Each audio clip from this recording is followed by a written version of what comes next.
বেজিংকে হারিয়ে এশিয়ার সেরা হলো মুম্বাই। মহাদেশের বিলিয়নিয়ারদের রাজধানী হল বাণিজ্য নগরী। হুরুন রিসার্চ ইনস্টিটিউটের বৈশ্বিক ধনী তালিকা অনুসারে বর্তমানে এশিয়ার অন্য শহরের তুলনায় মুম্বাইয়ে সবচেয়ে বেশি বিলিয়নিয়ারদের বাস। অর্থাৎ মুম্বাই এখন এশিয়ার বিলিয়নিয়ারদের রাজধানী। ভিডিওটি শেষ পর্যন্ত দেখবেন, ভালো লাগলে লাইক ও শেয়ার করবেন এবং এরকম আরও ভিডিও দেখতে চ্যানেলটি সাবস্ক্রাইব করতে ভুলবেন না। চীনের বেজিংকে হারিয়ে দিল ভারতের মুম্বাই।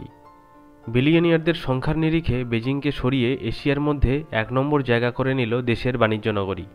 মুম্বাই ভারতের সবচেয়ে জনবহুল শহর।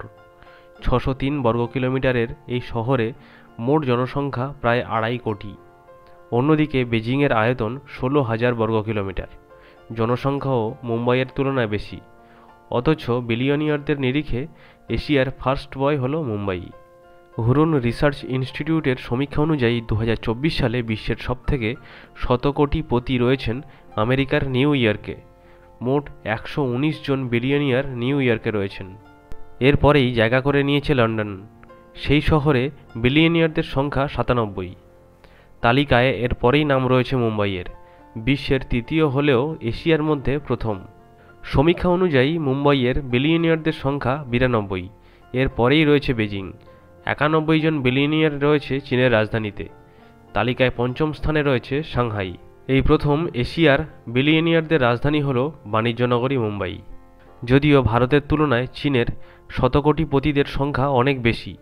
ভারতে শতকোটিপতিদের সংখ্যা ২৭১, সেই সংখ্যা চীনে ৮১৪। চীনে এবছর নতুন করে ২৪ জন বিলিয়নিয়ার হয়েছেন।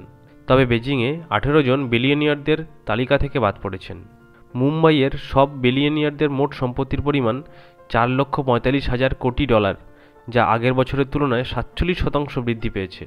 অন্যদিকে বেজিংয়ের মোট বিলিয়নিয়ারদের সম্পত্তির পরিমাণ $২,৬৫,০০০ কোটি, যা গত বছরের তুলনায় ২৮% কমেছে। সমীক্ষা অনুযায়ী মুম্বাইয়ের ধনকুবের মুকেশ আম্বানির মতো ব্যবসায়ীদের সম্পত্তির পরিমাণ গত বছরের তুলনায় উল্লেখযোগ্যভাবে বৃদ্ধি পেয়েছে।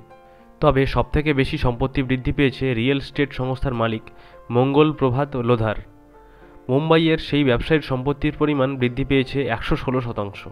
HCL কর্তা শিব নাদার এবং তার পরিবারের সম্পত্তির পরিমাণও বৃদ্ধি পেয়েছে। তবে সিরাম ইনস্টিটিউটের সাইরাস এস পুনাওয়ালা মোট সম্পত্তির পরিমাণ সামান্য হ্রাস পেয়েছে। ভিডিওটি কেমন লাগলো কমেন্ট করে জানাবেন এবং এরকম আরও ভিডিও দেখতে চ্যানেলটি সাবস্ক্রাইব করতে ভুলবেন না।